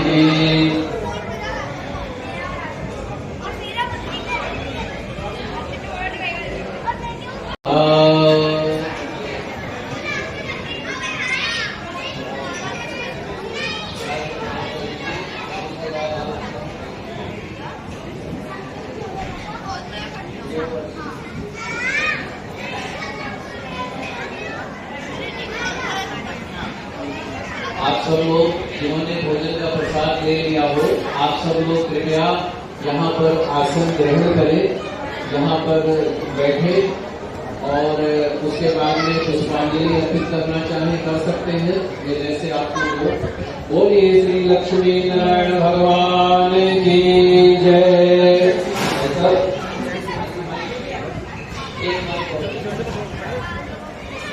श्रीमन, मेरे साथ आप सब लोग भजन करें। श्रीमन नारायण नारायण नारायण भजमन नारायण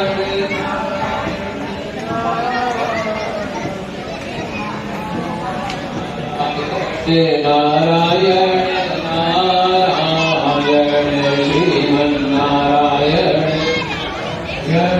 नारायण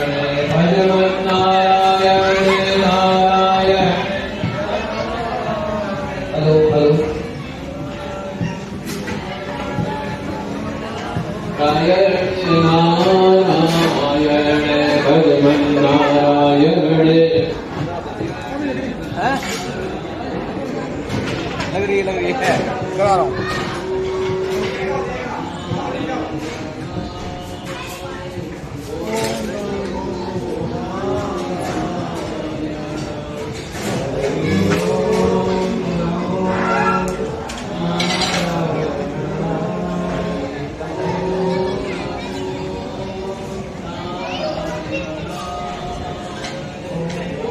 नमो श्रीमन्नारायण नारायण हरि हरि भजमन नारायण नारायण हरि हरि श्रीमन्नारायण नारायण। हमारी पूजनीय माता जी श्री दर्शना गर्ग जी हमारे बीच में नहीं रही। उन्होंने जो अपने जीवन क्रम में जो भगवान के आशीर्वाद से उन्होंने कर्म के अनुसार जितनी आयु प्राप्त हुई थी उन आयु को भोग करके परम प्रभु में लीन हो गई, परमात्मा में लीन हो गई।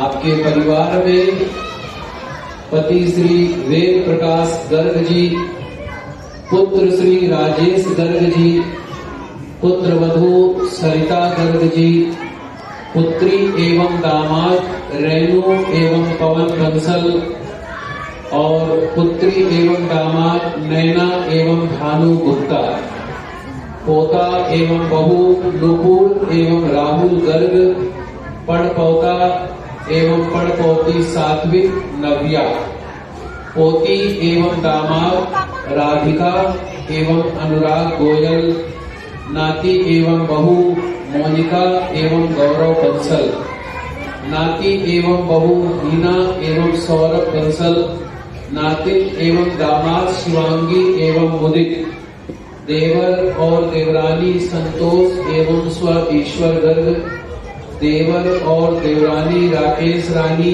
एवं महेंद्र गर्ग, देवर और देवरानी कैलाश एवं सुरेंद्र गर्ग एवं समस्त गर्ग परिवार। भगवान आप सबको हिम्मत दे, धैर्य दे, साहस दे और माँ जी के बतलाए हुए जो सिद्धांत है उनके जीवन का जो आदर्श है और उनके जीवन के जो धर्म है, उनके जीवन का जो परोपकार है वो आप सभी को प्राप्त हो।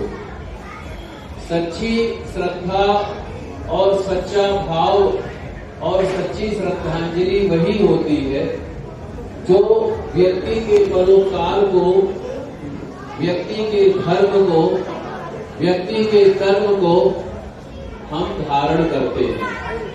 यही एक जीवन की सच्चाई है, यही एक जीवन की जो है वास्तविकता है कि जब जन्म होता है तो एक न एक जो है जितनी आयु हमें परम प्रभु परमात्मा प्रदान करते हैं उसके अनुसार हम उन आयु को भोग करके परम प्रभु में लीन हो जाते हैं और एक न एक दिन ऐसा होना अवश्य होता है।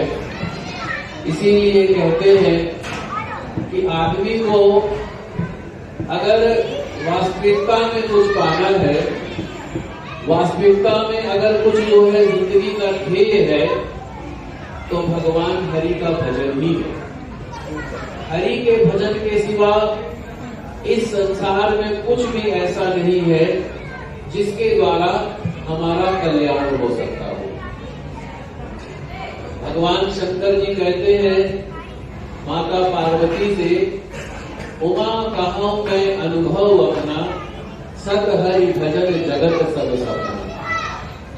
कि ये जो सारा संसार है ये स्वप्न के समान है। सत्यता क्या है? भगवान हरि का भजन, भगवान हरि का कीर्तन ही सत्य है। इसके अलावा सत्य कुछ भी नहीं है। आइए हम लोग भगवान का भजन श्रीमन्नारायण नारायण नारायण श्रीमन्नारायण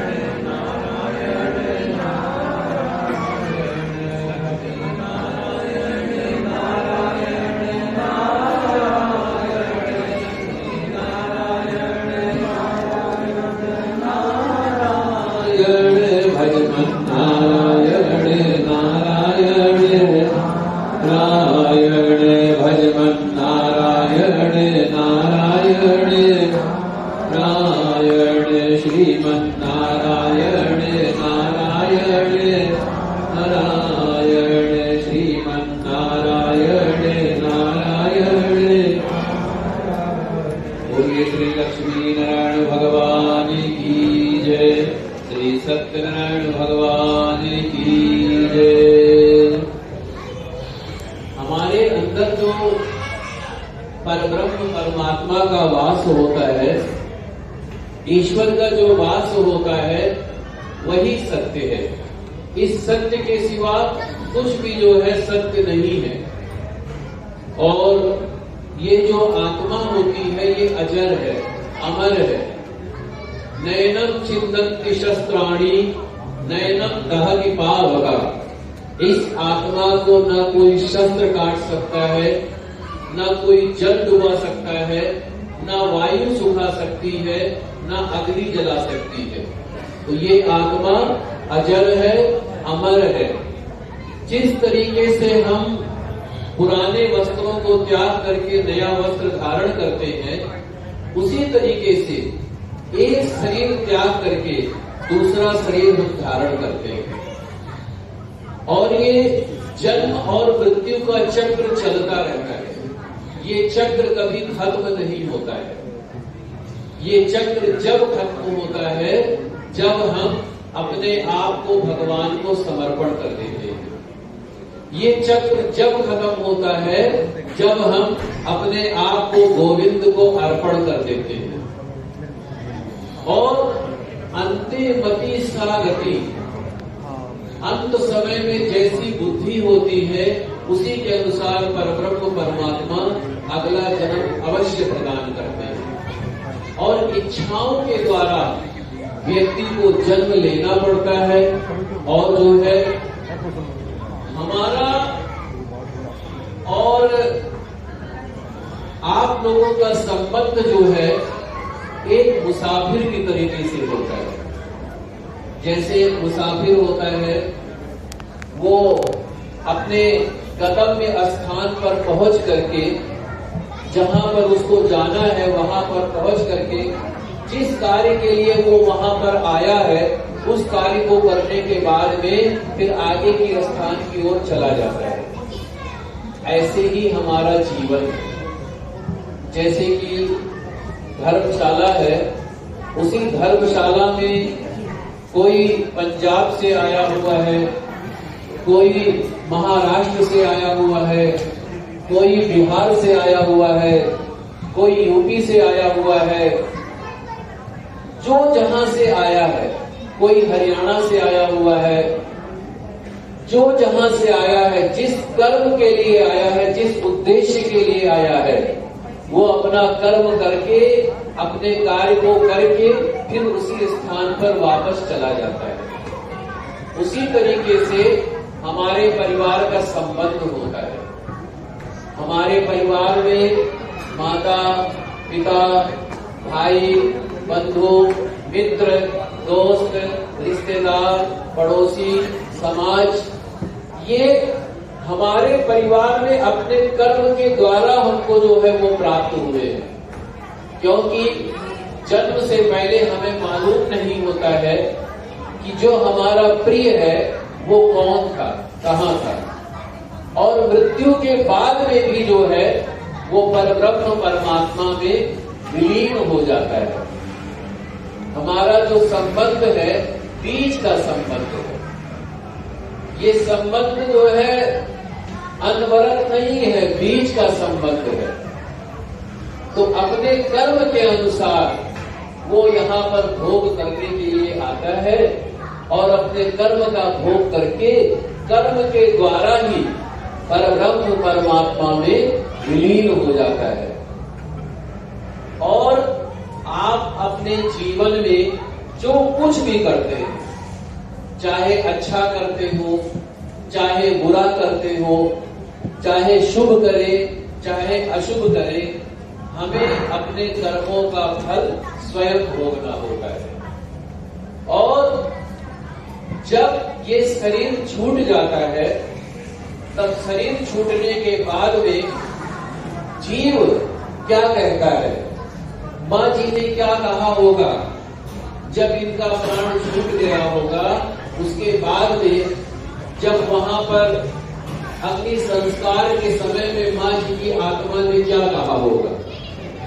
आप लोगों को, आपके समस्त आपके मित्र बंधु बांधव सभी को क्या कहा होगा, यहाँ तक पहुंचाने वालों तुम्हारा शुक्रिया। क्या? यहाँ तक पहुंचाने वालों तुम्हारा शुक्रिया, आगे का रास्ता हम स्वयं तय करेंगे।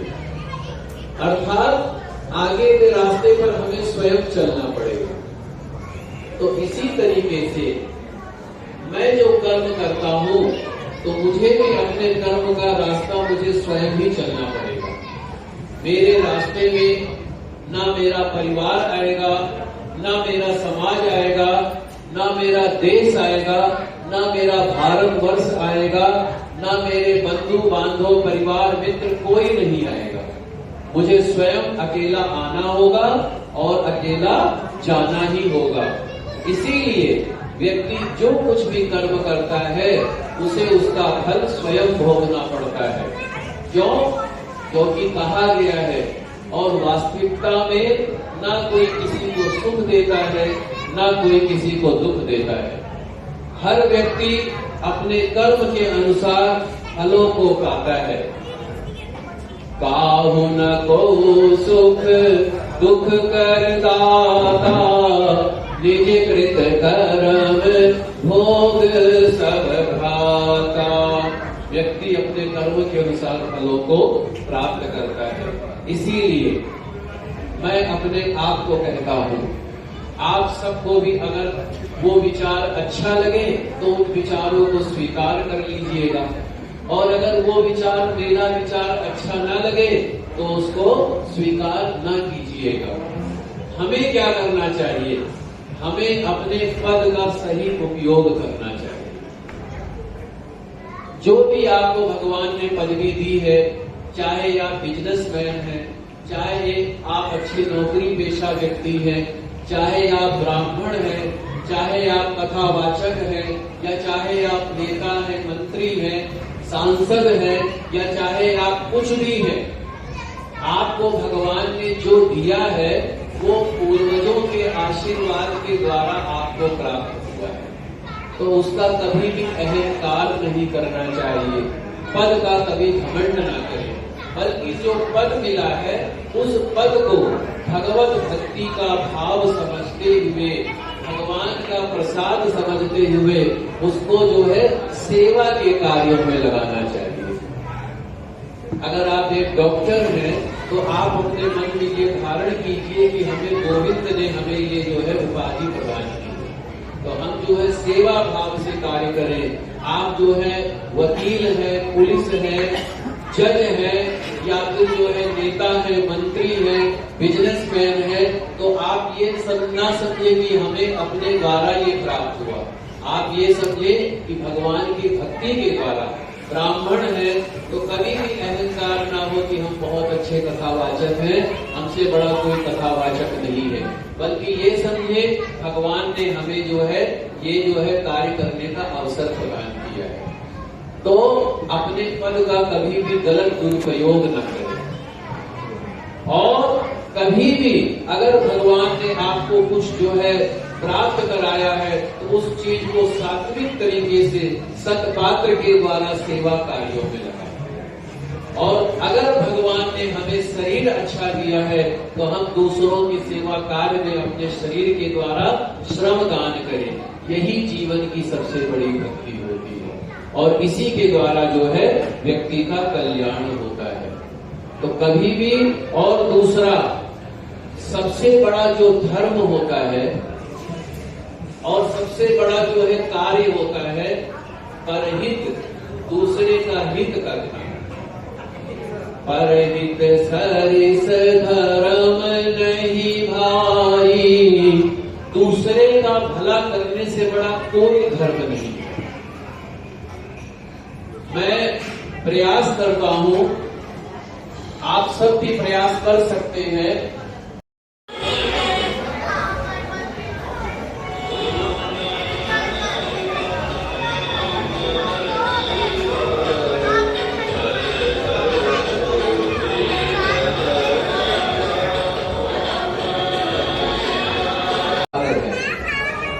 अपनों का साथ है। तो ऐसे ही हमारे जीवन में भी जब कोई कष्ट आता है, जब कोई अपनों का सहयोग मिल जाता है, किसी का साथ मिल जाता है, किसी का अपलक्ष्य मिल जाता है, तब मन जो है गदगद हो जाता है। तब मन ये कहता है कि भाई मैं वाकई में अकेला नहीं हूं, मेरा परिवार मेरे साथ में है, मेरे रिश्तेदार मेरे साथ में है, मेरा पड़ोसी मेरे साथ में है, मेरे बंधु बांधव मेरे साथ में है, और ये जो सत्संग की अमृत वर्षा है ये मेरे साथ में। तो जिसके जीवन में, और ये तो सुख और दुख सभी के जीवन में आना है। जब भी आपको कहीं अगर कोई आपका जानकार ना भी हो, अगर वो टूटा हुआ हो, परेशान हो, जीवन को खत्म करने की लालसा उसके मन में आ गई हो, जीवन की आशाओं को तोड़ दिया हो, तो आप अपने द्वारा प्रयास करना, उसको हिम्मत देना, धैर्य देना, साहस देना, जिससे कि वो अपने जीवन की बागडोर संभाल सके। हमारे जीवन में, मैं थोड़ी देर की कथा में 15-20 मिनट और है, तो 5-10 मिनट हो सकता है आगे लग जाए, ज्यादा नहीं लगेगा। हमारे जीवन में जो सुख और दुख होता है वो क्यों होता है? आपको पता है आपकी जीवन में सुख और दुख क्यों है? मेरे जीवन में सुख और दुख क्यों है? अगर मेरे जीवन में मैं दुखी क्यों हूं, आप दुखी क्यों हैं? सबसे पहले मैं अपनी बात करता हूं। मैं दुखी क्यों हूं? मैं इसलिए दुखी हूं क्योंकि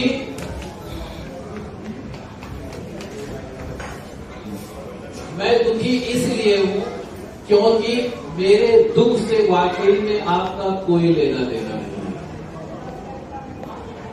मेरे जीवन का जो कष्ट है, जो परेशानी है, आप आएंगे, घड़ियाली आंसू निकाल के दिखा देंगे, थोड़ी सी संवेदना व्यक्त कर देंगे, थोड़ा सा कह देंगे कोई बात नहीं, ठीक हो जाएगा, पर आप वास्तविकता में मेरा साथ नहीं देंगे। इसलिए मैं दुखी हूं। और आप दुखी क्यों हैं? क्योंकि आपके दुख से मेरा कोई लेना देना नहीं है। आपके जीवन में जो कष्ट है, जो परेशानी है, मैं भी आऊंगा, घड़ियाली आंसू दिखाऊंगा, थोड़ी सी संवेदना व्यक्त करूंगा, पर मैं अपना कार्य करके चला जाऊंगा। इसलिए आप दुखी हैं। और सुखी क्यों है? मैं सुखी क्यों हूं? क्योंकि मेरे जीवन का जो कष्ट है उसमें आपने मेरा थोड़ा सा सहयोग कर दिया, उन कष्टों से निवारण करवा दिया, चाहे नौकरी का, चाहे बिजनेस का, चाहे घर का, चाहे शादी ब्याह का, चाहे किसी भी तरीके का कोई भी परेशानी, कोई भी कष्ट, आदमी को सभी प्रकार के कष्ट घेरते हैं। आपके द्वारा अगर मेरा कोई काम हो गया तो मैं सुखी हो गया। और आप क्यों सुखी है? क्योंकि मेरे द्वारा अगर आपका कार्य होता है, मेरे मंत्र के द्वारा, मेरे उपाय के द्वारा, मेरी कथा भागवत के द्वारा अगर आपके जीवन में परिवर्तन आ गया तो आप सुखी हैं। लेकिन हम लोगों का जो संबंध होता है स्वार्थ का होता है, हमें इससे फायदा क्या होगा, इससे हमें मिलेगा क्या, यही दुखों का कारण। और आदमी ये भूल जाता है कि मेरा भी वक्त आएगा। अगर आज कोई परेशान है, टूटा हुआ है, दीनहीन है, रास्ते से भटक गया, हम उसको उसी हाल में छोड़ देते हैं। हम सोचते हैं कि मेरे साथ तो ऐसा होगा ही नहीं। फिर जब हमारे साथ होता है तब हमको लगता है भगवान ने बहुत बड़ा कष्ट दिया। लेकिन हम अगर ये सोच लें कि हमें दूसरे के दुख में सहयोग करना है, उसके दुख को खत्म करना है, चाहे किसी भी तरीके से, चाहे अपने पद के द्वारा, स्थान के द्वारा, धन के द्वारा, आप देखना वास्तविकता में वो सबसे बड़ा आशीर्वाद होगा। और यही आशीर्वाद, हम किसी का पैर छूते हैं, कोई हमारा पैर छुए और मन में जो है कटु भाव हो, तो आशीर्वाद नहीं है। आशीर्वाद ये है जिसके जीवन की जो परेशानी है, कोई अगर शरीर की बीमारी से जूझ रहा है, प्रयास करो तो स्वास्थ्य हो जाए, स्वस्थ हो जाए। कोई नौकरी से परेशान है, बिजनेस से परेशान है, घर से परेशान है, किसी भी तरीके से परेशान है, आप प्रयास करो, आपको भगवान ने जो दिया है उसके द्वारा उसको लाभ हो जाए। देखना जीवन में वही सबसे बड़ा आशीर्वाद है। क्यों? आत्मा सो परमात्मा। जब तक हम हैं तब तक हम जो है, हमको किसी ने कुछ खिला दिया, कुछ पिला दिया, सेवा कर दिया, तभी तक हम भोग रहे हैं। जिस दिन ये शरीर छूट जाता है उस दिन हमें कुछ नहीं पता चलता मेरे लिए क्या मेवा मिष्ठान आया है, क्या वस्त्र आए हैं, क्या चीज आया है। तो इसीलिए प्रयास ऐसा करें, जब तक मेरा जीवन है तब तक मैं ऐसा प्रयास करूंगा दूसरों के काम आऊंगा। इंसान का इंसानियत से हो भाईचारा, यही पैगाम हमारा, यही पैगाम हमारा। सबसे बड़ा धर्म, सबसे बड़ी पूजा, सबसे बड़ा कर्म अपने द्वारा दूसरों की सेवा, मन से, वचन से, कर्म से। यही जब आप करेंगे तो हमें भगवान की भक्ति की प्राप्ति होगी, भगवान की कृपा की प्राप्ति होगी। क्योंकि भगवान साक्षात कभी आपके जीवन में नहीं आएंगे, किसी न किसी के रूप में आएंगे। कभी माँ के रूप में आएंगे, कभी पिता के रूप में आएंगे, कभी पति के रूप में आएंगे, कभी पत्नी के रूप में आएंगे, कभी बच्चे के रूप में आएंगे, कभी जो है पड़ोसी के रूप में आएंगे, कभी रिश्तेदार के रूप में आएंगे, कभी ब्राह्मण के रूप में आएंगे, कभी कथावाचक के रूप में आएंगे, कभी किसी न किसी जीव जंतु के रूप में आएंगे। तो प्रयास करना जीवन में उनका उचित सम्मान हो, अपने द्वारा उचित सेवा हो, तभी देखना जीवन में आपको कितना सुख मिलता है, कितनी जो है समृद्धि मिलती है, आपको कितना भगवान का आशीर्वाद मिलता है। आइए अब गरुड़ पुराण का श्रवण करें। मैं चाहूंगा पूरा परिवार यहाँ बैठे। गरुड़ पुराण का पाठ है, एक अध्याय का थोड़ा 1-2 लाइन। सर्व पापे प्रमुच्यते। भगवान गोविंद कहते हैं कि हे गरुड़ जी, मैंने तुम्हें सारे जो है अंतिम संस्कार कैसे किए जाते हैं, शांति कर्म कैसे किया जाता है, इसके बारे में तुम्हें बतलाया है। इस गरुड़ पुराण को जो 10 दिन के अंदर जो सुन लेता है, उस जीव के निमित्त वो सभी पापों से मुक्त हो जाता है।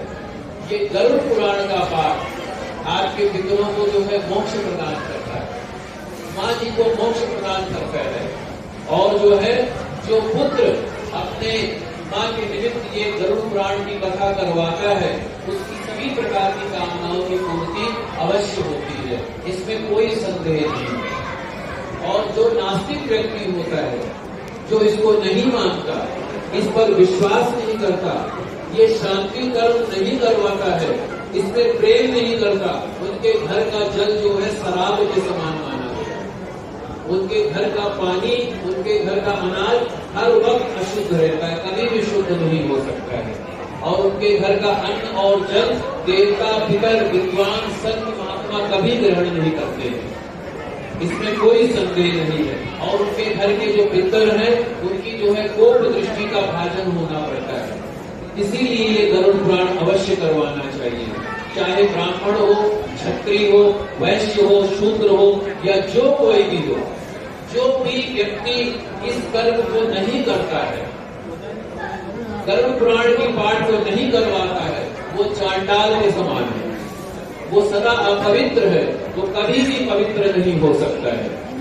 और इस पुराण को जो सुनाता है, गरुड़ पुराण को जो सुनाता है और जो सुनता है, उन दोनों को कभी भी दुर्गति की प्राप्ति नहीं होती है। मृत्यु के बाद में कभी भी उनको अधम योनि की प्राप्ति नहीं होती है। इसके बाद में कहते हैं कि जो माँ के निमित्त गरुड़ पुराण को सुनता है, जो परिवार वाले, जो रिश्तेदार, समाज, उनकी जो है पितरों को मोक्ष की प्राप्ति अवश्य होती है। और वो जो पुत्र है वो संतानवान वाला होता है, पितरों के आशीर्वाद से उसको संतान का सुख मिलता है और उसको प्रसोत्सर्ग, मासिक वार्षिक श्राद्ध करने का फल प्राप्त होता है। 3 ऋण होते हैं हमारे जीवन में, मातृ ऋण, पितृ ऋण, आचार्य ऋण, तीनों ऋणों से मुक्त हो जाता है। इस कारण इसीलिए इस पुराण को अवश्य सुनना चाहिए और इस पुराण को सुनने से, सुनाने से सभी दुखों से निवारण हो जाता है। ये पुराण पुण्यों को देने वाला, पवित्र है, पापों का नाश करने वाला, सभी लोगों की इच्छाओं को पूरी करने वाला है, इसीलिए इसको हमेशा अवश्य सुनना चाहिए।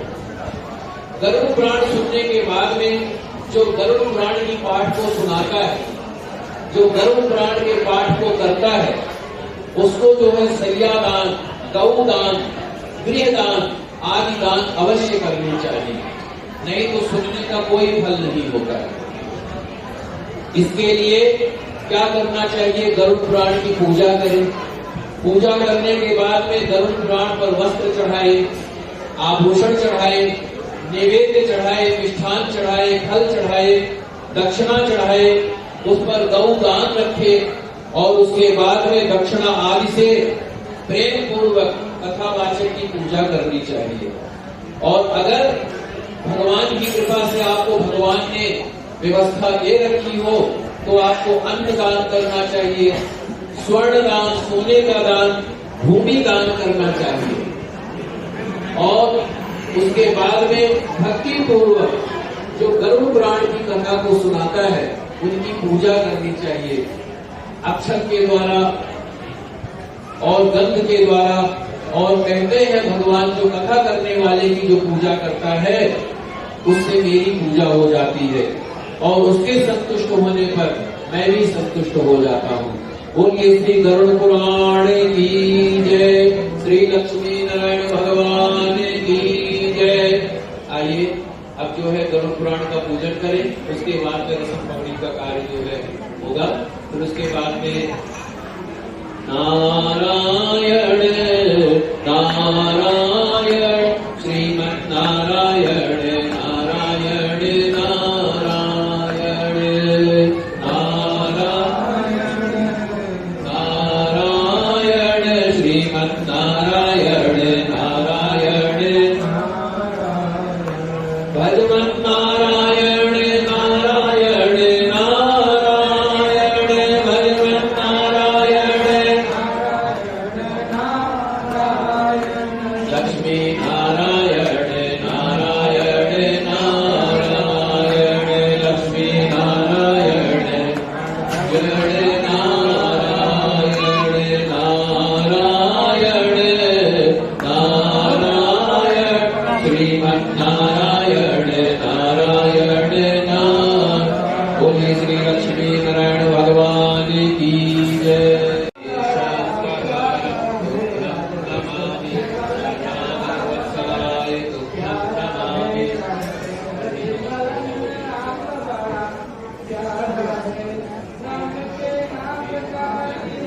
आइए अब जो है हम शांति मंत्र का पाठ करें और उससे पहले अगर हमारे कोई बंधु बांधव कुछ शब्द बोलना चाहे तो आ सकते हैं। भाई साहब आइए, और कोई और भी आना चाहे तो आ सकते हैं, कुछ शब्द बोलना चाहे श्रद्धांजलि देने। जय श्री राम।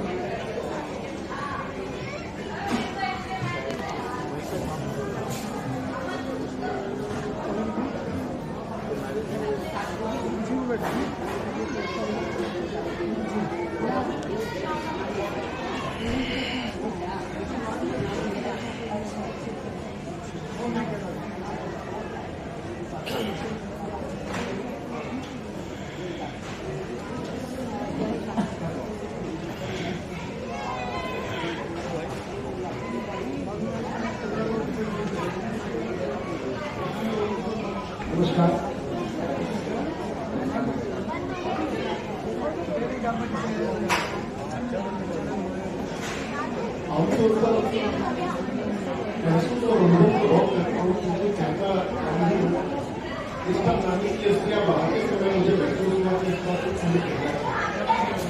उसी दिन रात को मैंने कुछ लिखा था जो आपके साथ साझा करना चाहता हूँ। क्या समझे, क्या स्मृतियां शेष है उनकी, क्या स्मृतियां शेष है उनकी। छोटा था तो रामचरितमानस करके सुनाती थी, छोटा था तो रामचरितमानस करके सुनाती थी, सुख सागर करके सुनाती थी। थोड़ा बड़ा हुआ तो मुझे भी पढ़ने को बोलती थी,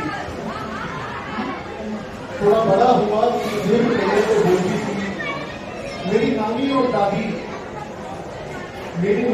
दादी वो कारण है जिसके कारण आध्यात्म का शायद एक बीज बना, जिसका मुझे क्या असल मिला वो बस मैं नहीं जानता, और अवसर उसके बारे में बात करने का नहीं है। मैं बस बताना चाहता हूं कि नानी ने किस प्रकार माली के रूप में हम बच्चों का आध्यात्म का बीज बोया। छोटे थे तो नानी प्रतियोगिता लगाती थी, कौन कितना लंबा ओम बोलेगा, कितना गहरा सांस लेगा। सारे बच्चा के हमने ध्यान की नींद बोती है, कथा की नींद बोती है।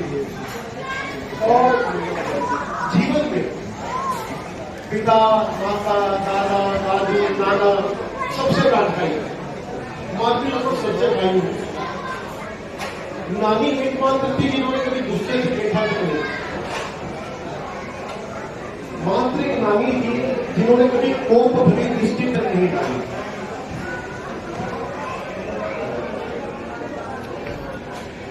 नानी शायद सबकी ऐसी ही होती है। और तो मैं क्या बता सकता हूँ, मेरी नानी तो ऐसी ही थी, बहुत अच्छी थी, किसी लोग से तुलना करके किसी को छोटा नहीं करना चाहती। वैसे भी ये सब यादें, स्मृतियां बहुत व्यक्तिगत होती है। किंतु यदि मैं अपने व्यक्तिगत संबंध से ऊपर उठकर एक निश्चित रूप में देखूं तो आज एक कथा का अंत है, और हर इस प्रकार के कथा के अंत पर व्यक्ति मूल्यांकन करना चाहता है, इवेल्युएट करना चाहता है या एनालाइज करना चाहता है कि कितना असफल सफल जीवन रहा। आज अगर हम ये देखना चाहते हैं कि कोई प्राणी इसका जीवन कितना सफल रहा, तो क्या हमारा धर्म इस विषय में कुछ बताता है? हमारी भारतीय परंपरा में मानव जीवन के 4 उद्देश्य होते हैं, 4 पुरुषार्थ: धर्म, अर्थ, काम, मोक्ष। जहां तक एक गृहिणी का जो धर्म होता है वो उन्होंने अपने पति का सहयोग करके, अर्थात अपने नाना का सहयोग करके और अपने बच्चों को अच्छे संस्कार, अपने अच्छे मूल्य देकर बड़ा करके पूरा किया। और आने वाली पीढ़ियों को जिस प्रकार उन्होंने धर्म के मूल्य दिए, संस्कार डाले, इस प्रकार उन्होंने अपने धर्म को पूर्ण किया। अर्थ के रूप में एक गृहिणी का, अर्थ के रूप में एक गृहिणी का कार्य होता है, जितना धन उसका पति उसे दे उतने ही धन में अपने घर को चलाए, शिकायत कम से कम करे और भले पूर्व अपनी किचन अपनी गृहस्थी निर्वाह करे। और फिर आता है काम। काम अर्थात जीवन का आनंद, परिवार का आनंद। मेरी नानी शायद 13-14 वर्ष की आयु में ही विवाह करके नाना के साथ आई और लगभग 65-66 वर्ष के साथ में रहे। इतने लंबे वैवाहिक जीवन में मेरी नानी ने शायद कभी शिकायत करना तो दूर, मन में शायद विचार भी नहीं लाया कि उन्हें किसी प्रकार की समस्या है, कमी है, या मेरे नाना से किसी प्रकार का उनका झगड़ा है। उन्होंने अपने जीवन साथी में ही अपने जीवन को